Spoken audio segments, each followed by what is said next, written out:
the shining symbols of honour, bravery, and duty.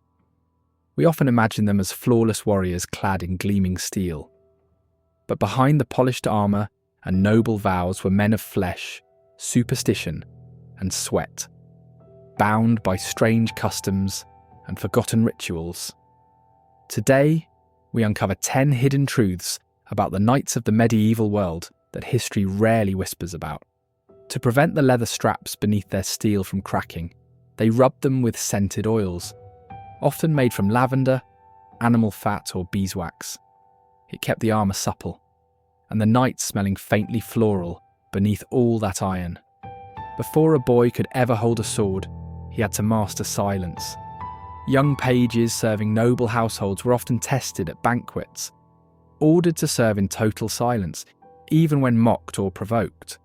Those who broke their composure were dismissed, for knights' discipline began not in combat, but in quiet obedience. Knighthood wasn't all blood and duty, it was also filled with longing and romance.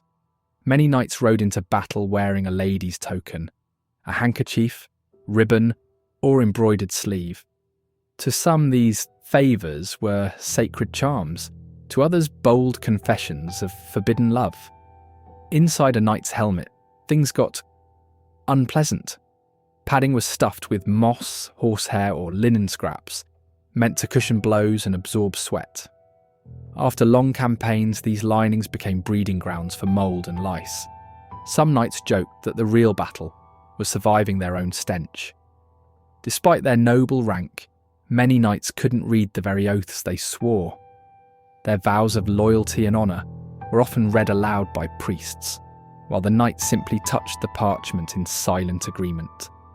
The sword was their pen, their deeds, the only words that mattered. Before battle, knights would lean close to their shields, whispering prayers or secret phrases into the steel.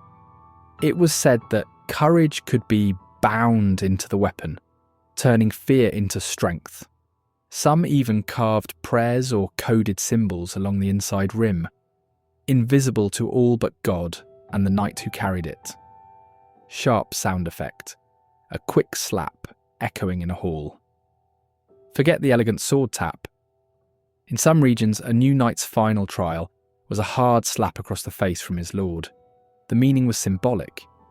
This would be the last blow he'd ever receive without striking back. It was called the accolade, and it marked both humiliation and rebirth. Even the bravest warriors had their doubts. Before tournaments or battles, some knights secretly visited astrologers and fortune-tellers, seeking signs of victory. They carried small charms, whispered prayers to Mars or St. George, and sometimes refused to fight if the stars warned against it. Not every knight served a noble cause. Mercenary knights, known as routiers, fought for whoever paid the most coin. Some changed sides mid-conflict, betraying their banners for gold. These freelances gave birth to the very word freelancer, soldiers without a master. When the blood and glory faded, some knights sought redemption. Haunted by violence, they turned to solitude, living as monks or hermits in quiet repentance. Their swords were traded for rosaries, their banners for prayer books. For these men, the final quest was not of conquest, but of peace.